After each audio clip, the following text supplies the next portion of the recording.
श्रुतिस्मृतिपुराणानाम् आलयं करुणालयं नमामि भगवत्पादं शङ्करं लोकशङ्करं शङ्करं शङ्कराचार्यं केशवं बादरायणं सूत्रभाष्यकृतौ वन्दे भगवन्तौ पुनः पुनः ईश्वरो गुरुरात्मेति मूर्तिभेदविभागिने व्योमवत् व्याप्तदेहाय दक्षिणामूर्तये नमः।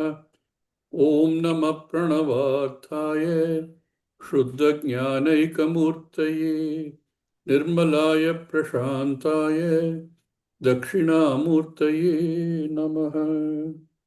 ॐ सहना भवतु सहनौ भुनक्तु सह वीर्यं करवावहै तेजस्विनावधीतमस्तु मा विद्विषावहै। ॐ शान्ति शान्ति शान्तिः।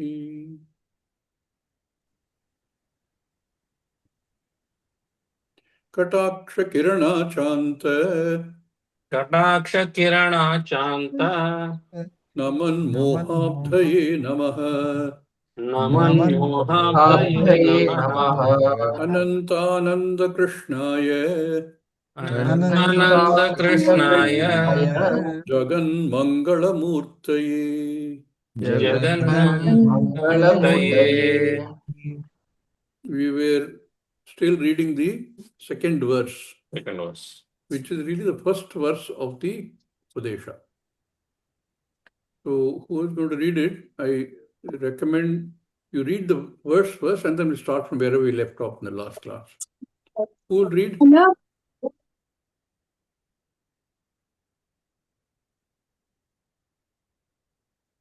Anyone?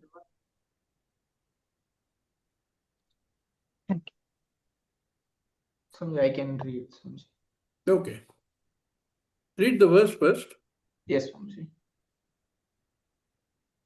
Ahamasmi sada bhami kadachinnahamapriyah brahmaivahamatass siddham satchidananda lakshanam. Should remind you of the Riddhishya Viveka shloka, very similar. It's a stage Where did we leave the reading last time? because about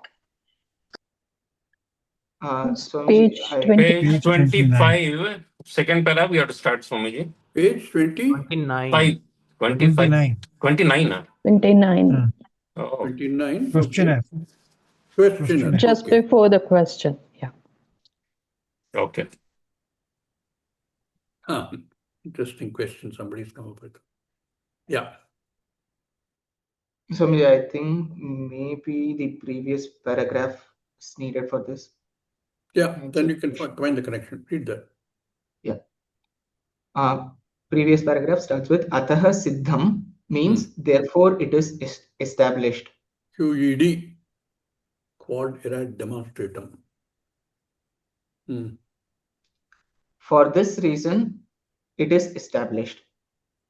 He brings in Mananam, saying Ataha Siddham means that Mananam analysis is brought in.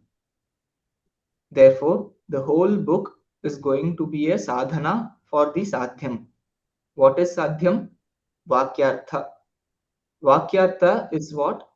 Satyam Jnanam Anantam Brahma Ahamasmi. That is the Vakyartha.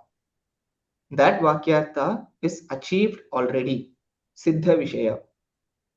Therefore, Vichara is not leading to the knowledge of Satyam Jnanam Anantam Brahma.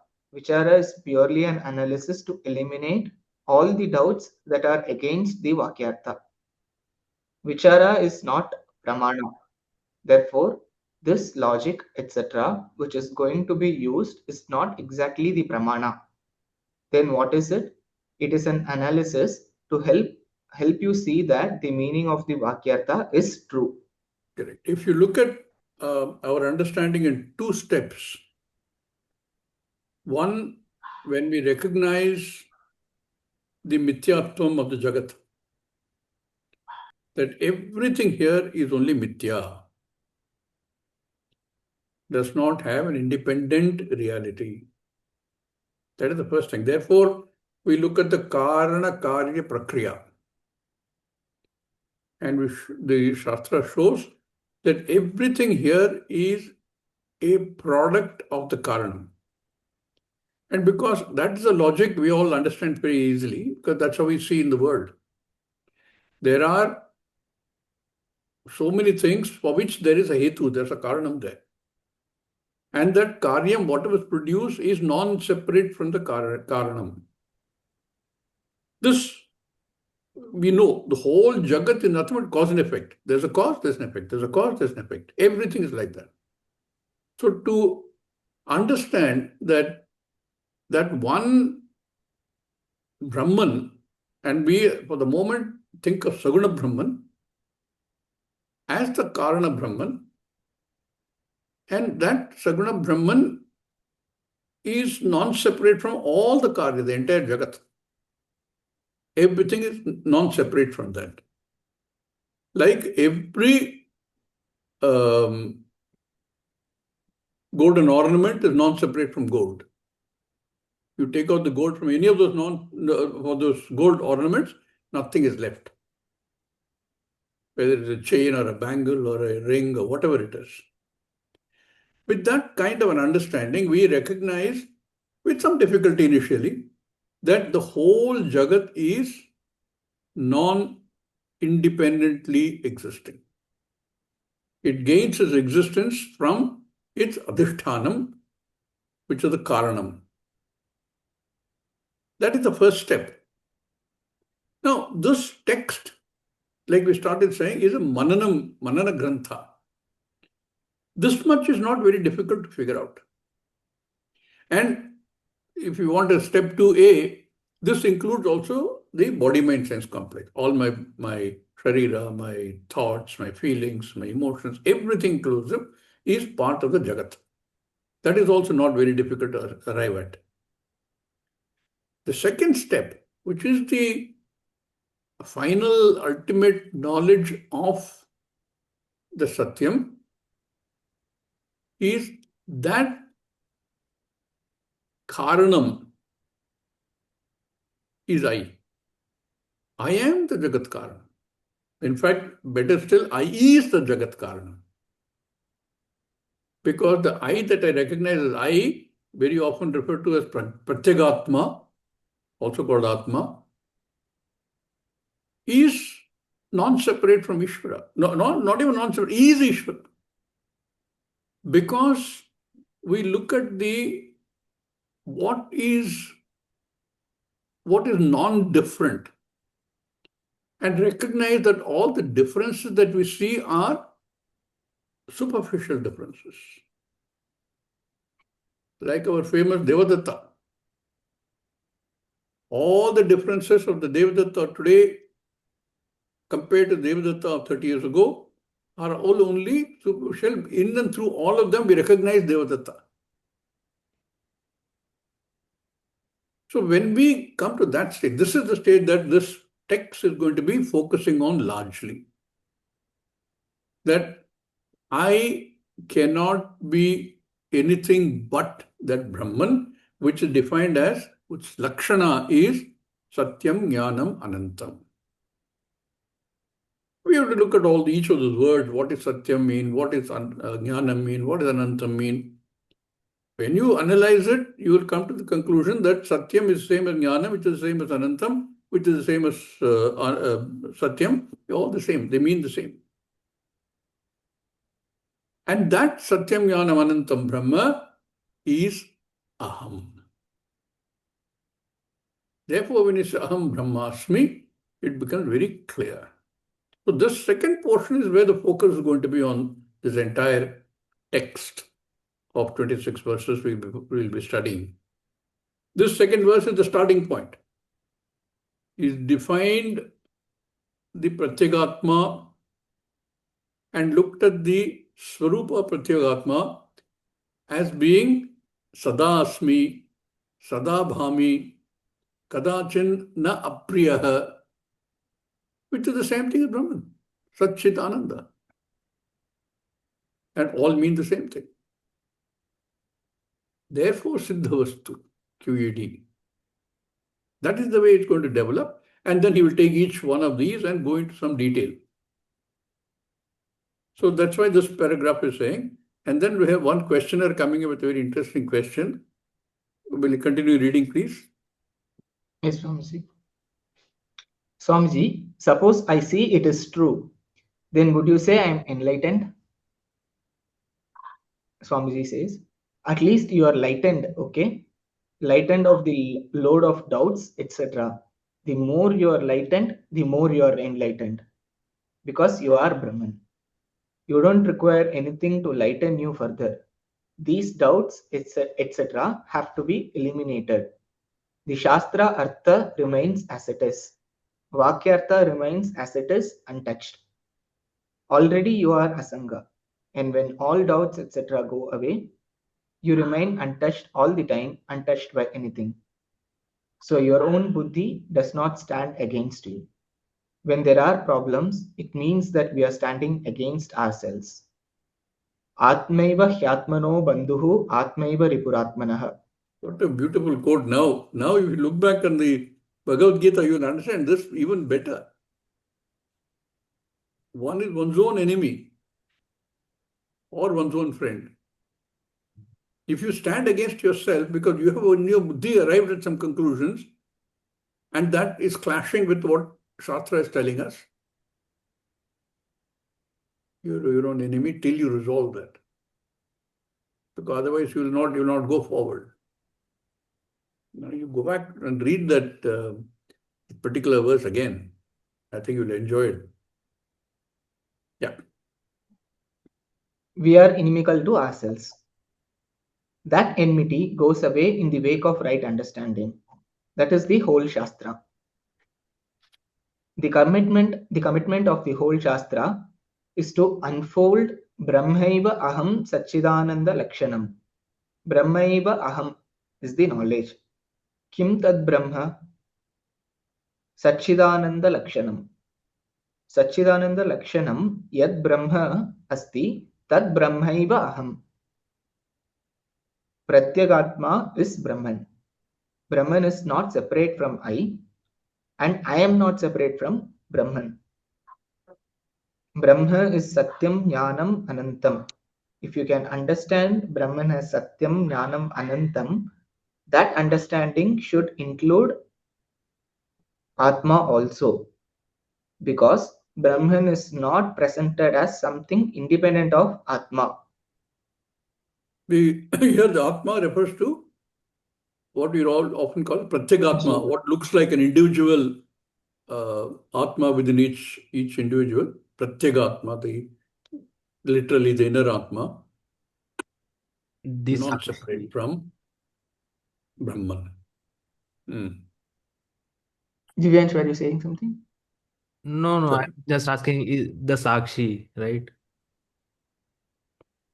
Not the Jivatma. Yep. And therefore, understanding of Brahman is understanding of Atma as Satyam Jnanam Anantam. There is no other understanding of Brahman. When this is what is unfolded by the Shastra, there are questions as to how this can be true. This whole book answers the questions to remove all obstacles to establish that I am Satyam Jnanam Anantam Brahma. That is why it is a very interesting work. There is only one thing that is said in this book. Advayam Brahma Ahamasmi. That is why it is Advaita Makaranda. So far, is there anything that's not clear? Swamiji, when we say Atma as in individual, in an individual sense, is it Jivatma or is it still different from Jivatma? Same. Same. It is what we call Pratyagatma. No? What he is trying to say is what looks like different Atma is not so. There is only one Atma. So this is a bit confusing because sometimes Atma is used in a number of different ways in different texts. In this context, Atma here refers to Pratyagatma. The inner Atma, if you want, of each. Yeah. If there are no other this thing, then should we proceed forward? Yes, Swamiji. So, Swamiji, small question. So, like in the simpler sense, Pratyagatma and Jivatma should mean the same, Swamiji? Yes, yes. Yeah, okay. Advayam Brahma Aham Asmi. To establish this, first he gives a reason, one reason. Then afterwards, each verse is a further reason, and then concedes Ataha Siddham, therefore established. Siddham is a very significant word. Ataha Siddham means therefore proved, established. This expression reveals that the whole book is a sadhana. Sadhyam is Aham Brahma Asmi, and the whole book is the sadhana, which means it gives the hetu for why this is so. There are Purva Pakshas which contend that Aham cannot be Brahman. Then the answers to their contentions are given to re-establish that Aham Brahmaiva. Purva Paksha Nirakaranam with a hetu along with hetu siddhi. This is what the book is. He gives a hetu in the very first verse. Sada aham asmi. Sada aham bhami. Kadachit aham na apriyaha bhavami iti. Ataha siddham. Therefore siddham aham brahma. The Shastra talks about Brahman, about Satyam Jnanam Anantam Brahma. Therefore, Shastroktam Satyam Jnanam Anantam Yad Brahma Tad Aham Asmi. How? Because this Pratyagatma, which is meant by the word Aham, happens to be Satyam, which is Jnanam, which is Anantam. All three words have their meaning in the Pratyagatma. How?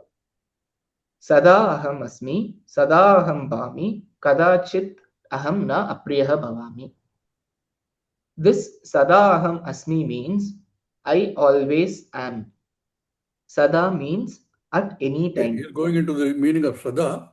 Before that, would you like to give a quick summary of what we read so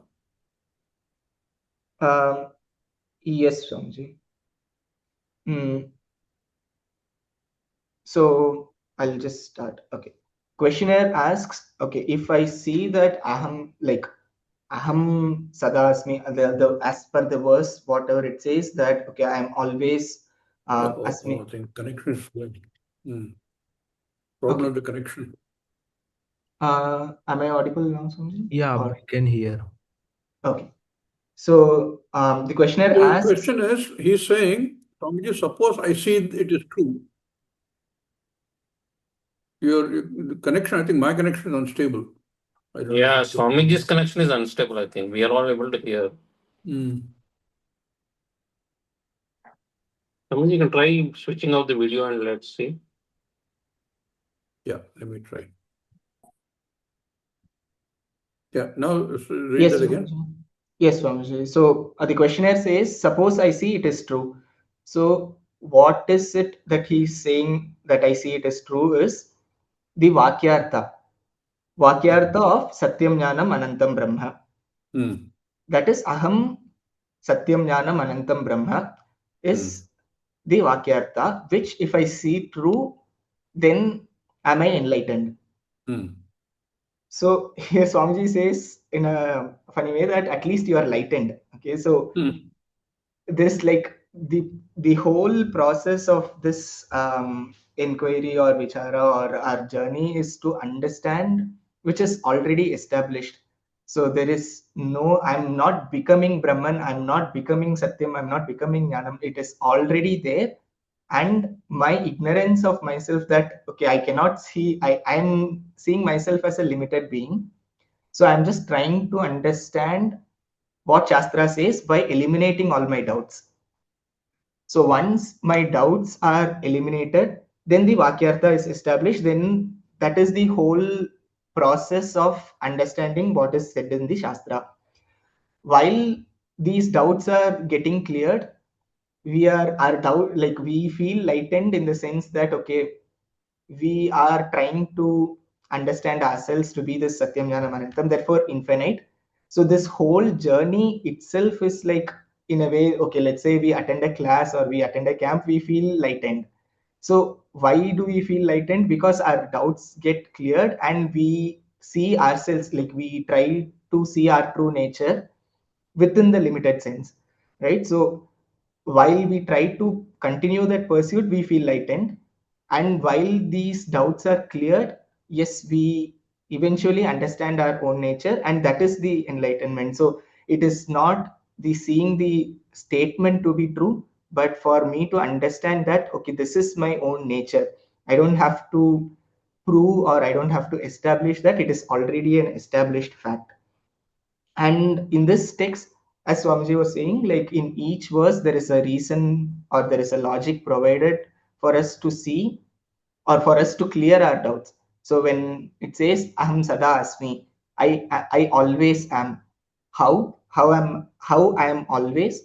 For me, I know that okay, I'm born in this year and I'm gone in this year, or like there is always a time frame within which we define ourselves. I was born in this year and maybe fell like I cannot say I'm dead by this year, but I can say I was born in this year. And for someone else, I can say okay, he was born in 1970s and he's no more in whatever year it is. But that is how we define our lives to be between one point in time and another. Then there is a contradiction when the shloka says that I always am. So we try to resolve how that is possible. Then similarly, from Sada Aham Asmi to Aham Sada Bhami, how do I always shine? Or how am I, like, there is always a connection between Satyam Jnanam Anantam and Satchit Ananda. So how these are equated is also eventually pointed out. So this Satyam is what Jnanam is, and this Jnanam is what Chaitanyam is, and this Chaitanyam is what Ananta is, and Ananta is Ananda is. Right? So sequentially, that is logically established in this in this text, and that is why it is used as a manana text for us to clarify, for us to analyze this and contemplate upon this, so that our doubts get clarified and we understand this. Swamiji, shall I continue? Or? Unless somebody else has a point to make.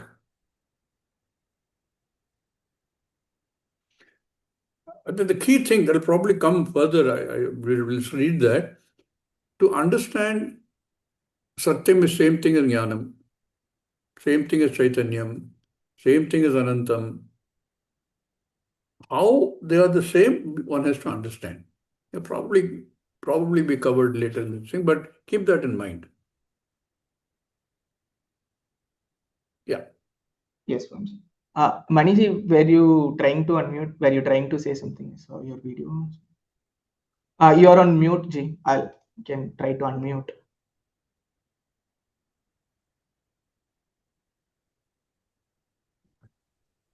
Are you able to hear me? Yes. Yes. Yeah. Swamiji, one small doubt was, if Vakyartha, here he said Vakyartha is true, is Lakshartha is going to be different or same? No, but Vakyartha, Lakshartha, the same thing. Okay. Shastrartha, Vakyartha, Lakshartha, all the same thing. They differ from Vachyartha, Okay. which is the literal meanings. Yes, Divyan. Swamiji, this thing that Satyam is Jnanam, Jnanam is Anantam. This thing is, I think, like should already have been like covered as the part of Shravanam, right? As we had in Viveka Chudamani. Yeah, So like it's covered in every text. You'll find more or less the same things are being covered. But to establish in one's own mind, each of these elements, that Satyam is Jnanam, Jnanam is Anantam, Anantam is Satyam, that to clearly understand by in your mind defining what is Satyam, defining what is Jnanam, what is Anantam, and seeing that Satyam has to be Jnanam. There's no other possibility. That we have to see over and over again. Similarly, we say that we remove all the doubts. If you remove all the doubts and the Siddhavastu is very clear, then all our misconceptions should go. They don't. We go back to our Vyavaharika life and it keeps flooding back, flooding back. So repeated thinking, repeated mananam is very important. Repeated Shravanam is also important because Shravanam, the various texts presented in different ways, which one of might click. Yeah. So like, can we say like all the Shravanam part will also be like covered in this book again? Not really. They assume that you've done a lot of Shravanam. Okay. You cannot do Mananam without doing Shravanam because you don't know. I mean, what are you doing? Where is the doubt about? The doubt is about what you heard in the Shravanam, right? Yeah. So clearly, some places you will find, certainly in the commentary that Swamiji gives, there will be a repeat of this Shravanam, the gist of the Shravanam. Yeah.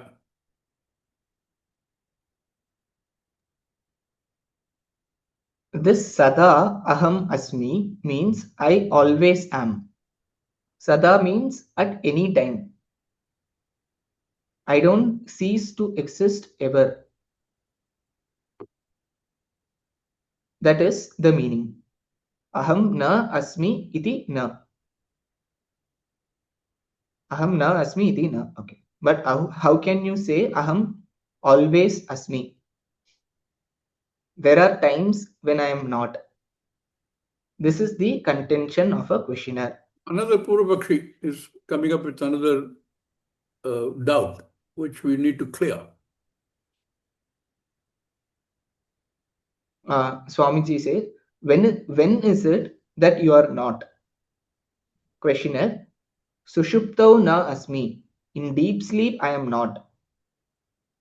Swamiji, in sleep, which is the you that is not there? The one who is now experiencing this world, is this person not there? When you say this fellow is not there, it means that fellow who is not there is not Aham. Some other fellow is Aham. If this fellow is not there, that only proves that he is not Atma, Aham. So, by your saying, in sleep I am not, you are not going to prove that Aham, the Atma, is not there in sleep. That which is not there in sleep is not Atma. That much alone is proved. And not that Atma is not there in sleep. That is not proved. Swamiji, shall I read this paragraph again? Sure.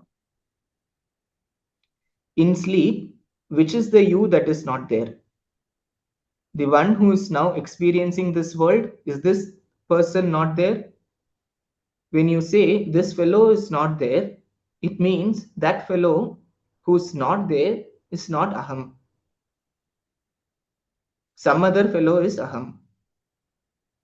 If this fellow is not there, that only proves that he is not Atma, Aham. So, by your saying, in sleep I am not,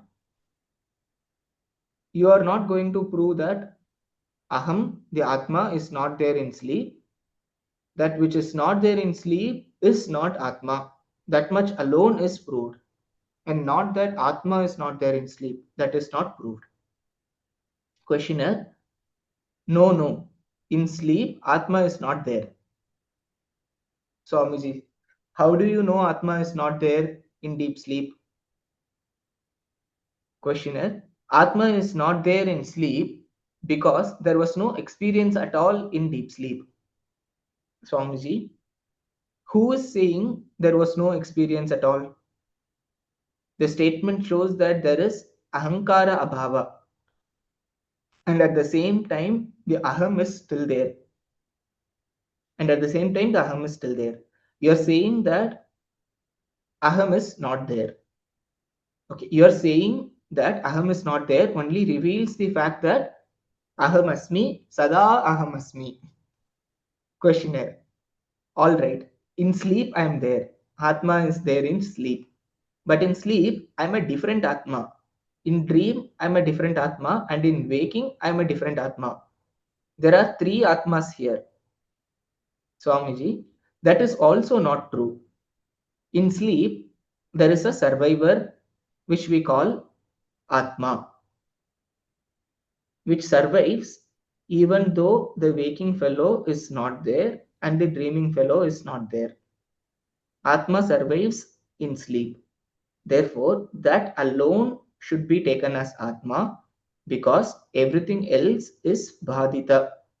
Everything else is negated. Negating all other attributes, if there is Atma, then that must be the Aham because it is still there when all other attributes are not. Therefore, all other attributes are incidental. They are not intrinsic. This is very clear by their very negation. After negating attributes, if a substance is there, then that substance is free from the negated attributes. Someone says that aham, the atma, the substantive, which obtains in deep sleep, is displaced by the dreamer. This means that the dreamer is entirely different from that atma. And that atma, which obtains in deep sleep, does not obtain in the dream. Their reasoning is the same Atma doesn't obtain in the dream because in sleep Atma did not know anything, while in dream this Atma knows something and therefore it is different. If that is your contention, we ask, how do you know that? How do you know that Atma in sleep is something different from this Atma? Who says that? Tell me. To say that Atma is different from this Atma, is there a common Atma between the dream and sleep or not? You dreamt, all right. The dreamer is different, all right. Then you wake up. When you wake up, do you not say that the one who slept is the one who dreamt? In other words, if I ask you, did you sleep? You say yes. Did you dream? Yes. That means what? You slept, you dreamt, and you are now awake. What is common in all these three? The meaning of the word you that is common in all three is Atma. Therefore, Atma is not displaced in the wake of dream and Atma is not displaced in waking also. Therefore, I slept, I dreamt, I am awake now. So, in I slept, I dreamt, I am awake, I is common and therefore it is clear that the sleep, the dreaming and the waking, these three are not inherent to me. That is why the Mandukya Upanishad presented the Atma, not simply the dream experience. It did not present just dream experience or sleep experience or waking experience. There again, people commit mistakes. They think that the Upanishad just presented the waker. No, it presented Atma alone as the waker, dreamer, and sleeper. That is why the Namakaranam of Atma in each of these avasthas was also deliberately done. If only the waker was to be presented, the Namakaranam was not necessary at all. The Upanishad could have simply said waker, which itself is descriptive. That Nama would have been enough. No, it wanted to give a name for Atma in the waking, Vishwaha. Then afterwards, Taijasaha, Prajnaha, iti Namakaranam was done. The same Atma alone is Vishwaha, Taijasaha and Prajnaha. The experience of that Atma in the three states is presented. Somji, the experience of that Atma in the three states is presented there as non-separate from the Atma. Okay. That is the whole idea.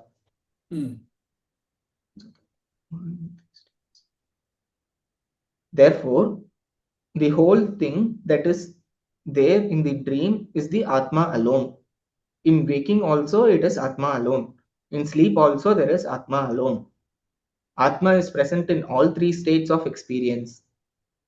Otherwise, you cannot say, I slept, I dreamt, I am awake. Therefore, Atma is not displaced. Something else is getting displaced in order to create Vishesha. Otherwise, how do you get Vishesha? If Atma is available in sleep, available in dream, available in waking, what does it mean?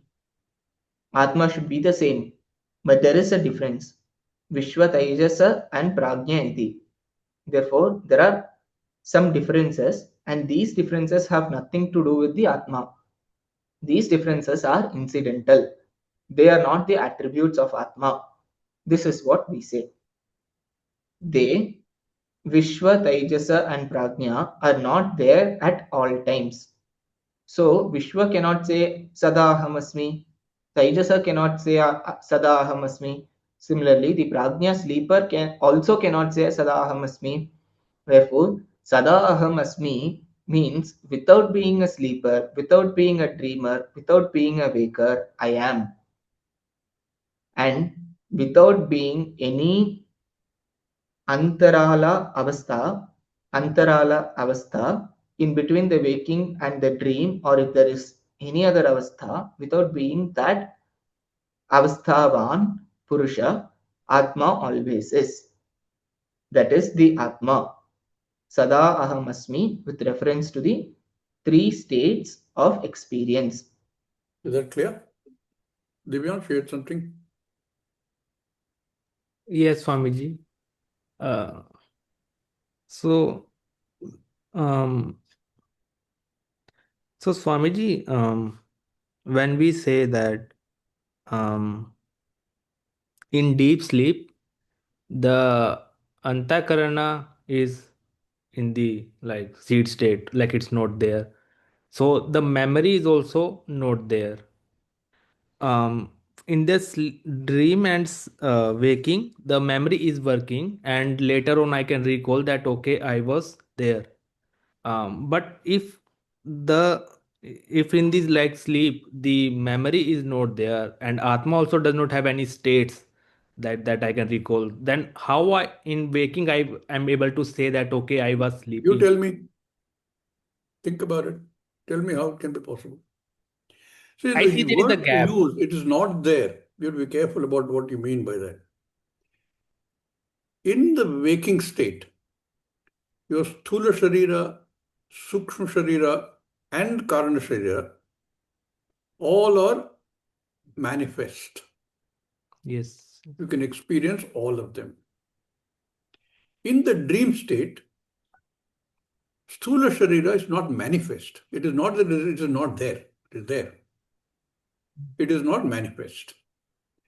Sukshma Sharira manifests itself in the form of projection of a complete Swapna Prapancham.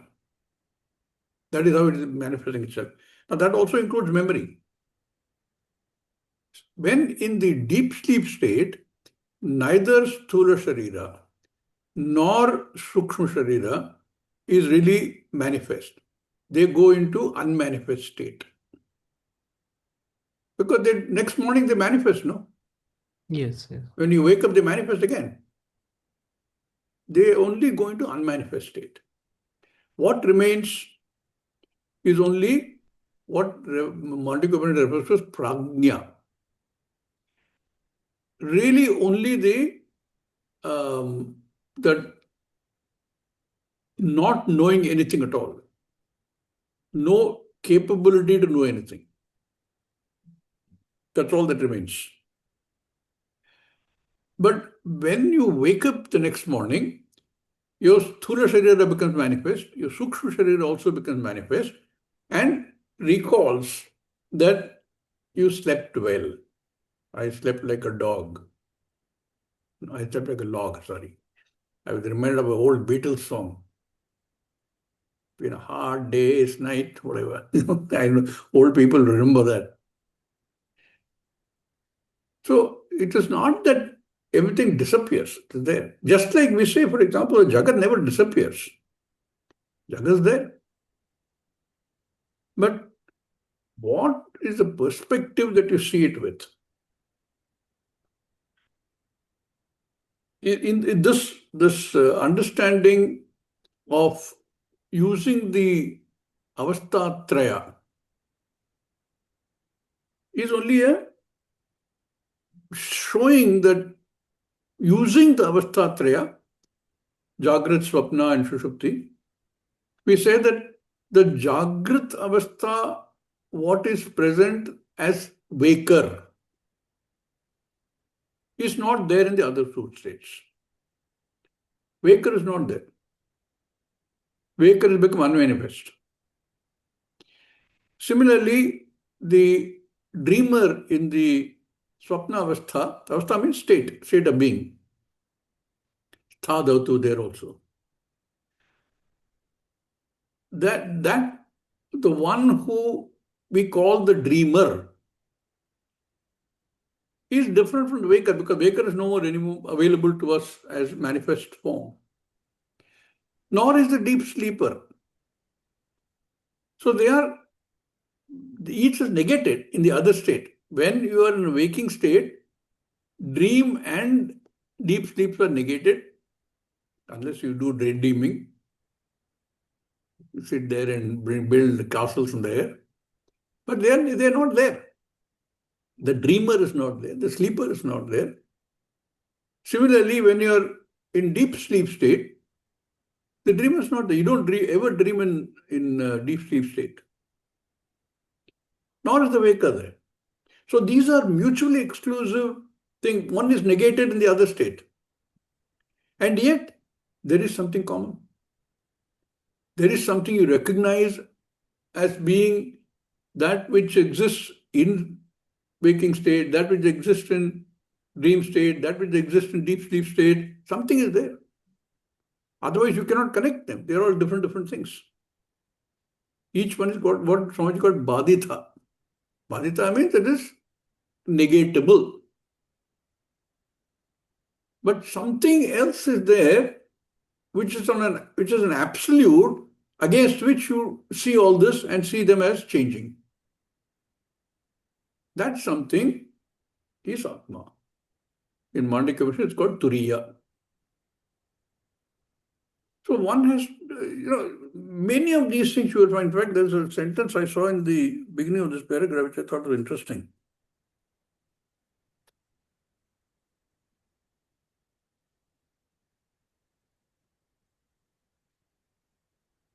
Yeah.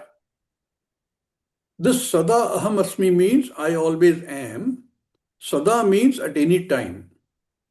I don't ever cease to exist. I don't cease to exist ever. We use words like ever. We use words like always in the past, in the present, and in the future. It is a very limited definition. Because all these refer to in the Jagat only. Ever means what? In the past, in the present, in the future. That is all relating to Vyavaharika only. The Atma that we are trying to understand is not Vyavaharika. It is the very basis, very adhisthana for past, present and future. So you don't have, unfortunately you have to use words like ever, eternal, ever. All these refer to time. Whereas in Atma, we are not referring to time. It is Kala Anavachinna, not in any way controlled by time. In any manner. That is why in many places in the Upanishads and in Suktas, you will see Trikala Atitaha. Trikala Atitaha. You would understand that as that. Because when you break Kala down, it's a very, I wrote a poem some time back on that, somewhere there in my computer. What do you mean by Kala? Past is built on the basis of now. Future is built on the basis of now. What is now? Now is the length of time. You define it for yourself. Now for me, maybe today, maybe this class, keep going down, down, down. It may be a nanosecond, a microsecond, but still the length of time. So if you keep breaking it down, you'll see now doesn't exist. What is now? And if now is not there, what is past? What is present? What is future? There is no such thing. Looked at from a very, the correct word is looked at from the Paramarthika perspective. That's why we find that time changes. We also know, if you want to boil milk and you keep standing there, it takes a very long time to boil. It doesn't boil at all. They said, okay, I'll just go 2 minutes, I'll finish this and come back. By the time you come back, it's already boiled over. Did time go fast or slow? Feeling only. All that is becomes relative. That's why Einstein was stunned when the day he discovered that time and space are not absolute, they're relative. The moment he recognized that, he said, somewhere I've read his quote, saying that I felt as if the earth has been pulled out from under my feet. Because when you do everything on the basis of these only, all is Vyavaharika. So using this as a method to understand the nature of Atma, it is Sada. It is nothing to do with time. Otherwise, in our mind, we talk of Sada as what is there in the past, what is in the present, what is in the future. That's not Sada we're talking about. When you look at Sada like that, then it becomes easy to understand that Sat has to be Jnanam. How do you recognize that Sada? I'm sure Swamiji will cover some of these in the further discussions on this. That's why this becomes a very crucial text for Mananam. What is Sada? What is Sat? What is Jnanam? When we talk of these words, the Vachyartha, the day-to-day meaning of these words, we have certain definition in our mind. What is Sat? But when we look at the Sat in terms of the Vakyartha, the Shastrartha, those definitions won't fit. When you say Sat in the Vyavarika concept, but commonly understood Satyam, it has an opposite, Anritam. And in between a whole lot of shades of that, shades of grey in between. True of everything. I never lied. Oh, what did you do? But I only concealed the truth. There is a whole, in anything you take like that. Whereas the Satyam, Jnanam, Anantam, Brahma that we are trying to understand as Lakshyartha is not this. Therefore, when you say Jnanam, I have to remove my Ajnanam by gaining Jnanam. That's the only way I can remove my Jnanam. So there also I have to gain first Vritti Jnanam. I have to understand. Vritti Jnana means the understanding of my Ajnanam. That gets removed. Then I understand the real meaning of the word Jnana. What Lakshyate Anena. In fact, you can add this to your prayer. When you pray in the morning, you can always add, saying that, please help me understand the Lakshyartha of Satyam, Jnanam, Anantam. That is understood, that is I. Ahameva tat.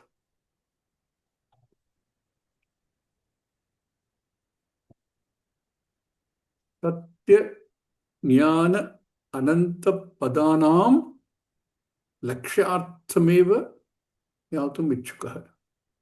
I only want to know the meaning of these words, not as used in Vyavaharika, but as the Vachyartha, the Lakshyartha of these words, which is Lakshyartha means that is what Lakshyate. It is what points to and indicates to Brahman. That Lakshyartha. So all this Swamiji is really taking the one method called the Kala Avastha. In this case, the Avastha Traya, Jagrat, Swapna and Shushupti Avastha stage. That is all we are. That includes everything that we know about ourselves in the way we look at ourselves. Either we are awake, or we are asleep, or we are dreaming. In fact, Mandukya Upanishad goes one step further. It also says that this Turiya is not the waker, is not the sleeper, is not the dreamer, and not anything in between also. None of these. So, conceptually one has to understand at this level. Therefore, this whole manana exercise of trying to, and then it has to be repeatedly examined and thought through. Very important part of what we're reading.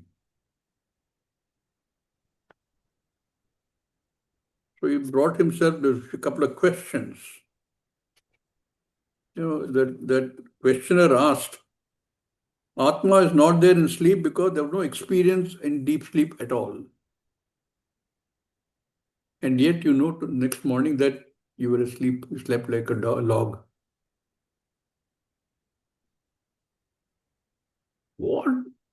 What the understanding becomes difficult because my understanding of me as the, and then elsewhere he said, no, there are three different Atmas, the waker Atma, the sleeper Atma, and it can't be, because how would you, any change, any variation, any negation has to be against an absolute. What is an absolute? So in one of these, this thing when you read, he said that, where is that? Swamiji himself said, no?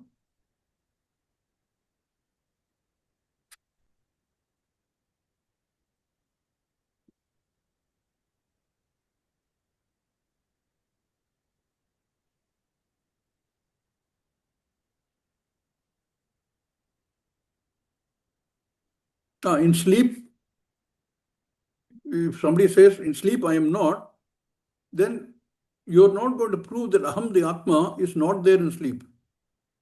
All you can prove is that which I thought I was in sleep is not the Atma. That is not the Atma. So there has to be another Atma. Therefore he says, you're not going to prove that Aham, the Atma, is not there in sleep. That which is not there in sleep is not the Atma. That much alone is proved. And not that the Atma is not there in sleep. That is not proved. Then he goes on to say, in sleep, Atma is also not there. How do you know Atma is not there? Who says Atma is not there? In sleep, you said, sleeper has no knowledge. If the Atma was not there, how do you know tomorrow morning that I slept? Something is there, no? So Swami says, who is saying there was no experience at all? The statement shows that there is ahankara abhava, and at the same time, aham is still there. You're saying that aham is not there only reveals the fact that aham asmi sada aham asmi. That guy doesn't give up. In sleep, I am there. Atma is there in sleep, but in sleep, I am a different Atma. That also is Swamiji negates. That's also not true. In sleep, there is a survivor, we call it. Survivor means the one that exists, which survives even though the waking fellow is not there. The dream fellow is not there. Atma survives in sleep. Therefore, that alone should be taken as Atma because everything else is Badita. Everything else is negated. In each of the three states, the other two are negated. Dreamer is negated in waking and sleep, and the other two are negated in the other two states. Swamiji, Yes. when we say that in sleep there is no, like, the man Antakarna is not manifest, that means Chittam is not manifest, the memory. But like, how the person is able to recall that I slept like a dog? Okay, like a log. I keep saying log, dog. I can. Okay. No, that's what I said. No, it is not that the you go to sleep at 11 o'clock and the body wakes up at 5 o'clock, for example. Right? What happened between those two periods, of time? There is no recall, But like, experience is not there about that. Yeah, that something happened in that time, how do you know? There was something which is common between all the three states that was still active, present, not even active. I don't want to use the word active. Therefore, I knew. Sorry, can you repeat? Like, I did not follow. A person goes to sleep in the night, and in sleep there is no Sukshma Sthula Sharira. Correct? What is there? Karana Sharira. Yes. Correct? Karana Sharira is that which recognizes only I as the body-mind sense complex. Correct? That person wakes up in the morning. The waking I is up and about, is manifest. Waking I questions, where was I between 11 and 5? That's what waking I will do, no? Yes. So the answer to that question has to be that I was in the third state of being, which is sleep. If you didn't sleep well, that is easy because you keep waking up and you know I woke up many times in the night. But you're fast asleep, you know something was there. Whatever there's something, you can call it whatever you want. Right. But In fact, it is called, the third state is called prajna. yes, like, but I, like, when I wake up, I don't calculate, like, I, like, it has been 5 in the morning now. Like, there must be some, like, something in the gap. I have an intuition, like, I slept well. So how is it that thing, like, stored? Like, how can I recall? I'm asking that. Yes. Swamiji, can I? Yeah. Please. I think his question is more about recollection. I don't think he's denying the fact that Yes. Atma is there, Karana state. He is okay with that. He's just particularly questioning about recollection. How are you able to recollect that you had a good sleep? So, any recollection obviously is recollecting from memory, right? So, what is in memory? There is a vritti, right? How did this vritti get formed? So when you were in waking state, continuously you have lot of vrittis, right? So remember that any experience is only based on a vritti. There is no experience without a vritti. So there is a vritti formed, and that is what we call as experience or knowing, right? So in the waking state, constantly that is happening, and then suddenly you go into deep sleep. So the last vritti, please understand, there is a last vritti which is created, which is of absence of objects. Because your sense organs are completely shut off, right? There is no external objects. There is no internal objects either because you are not in dream state. You have gone into deep sleep. So there is a experience of absence of objects. So that is why we say deep sleep is not a state of no experience. No, It is a state of experience of absence. So that experience of absence, the corresponding vritti is already recorded. And there has been no change after that. Because where is the question of change? Because all your sense organs are shut off, you're not dreaming also. So there is no change. So this last vritti that is recorded is what you're recollecting upon waking up. Okay. Right? And that vritti happens to be such a great vritti, meaning that experience corresponding to that vritti is of complete absence of objects and absolutely constant. There is no change. So that is why it is recalled as a blissful experience. That is why it is we say it's good sleep. So Okay. there is a last vritti that is recorded. Okay, we're going to have to stop here. On this question, we can take it up again in the next class. If anybody has any further thoughts on this, either more doubts or more clarifications, we will take it up in the next class. Om Purnamada Purnamidam Purnat Purnamudachyate Purnasya Purnamadaya Purnameva Vasishyate Om Shanti Shanti Shanti Hari Om Shri Gurubhyo Namaha Hari Om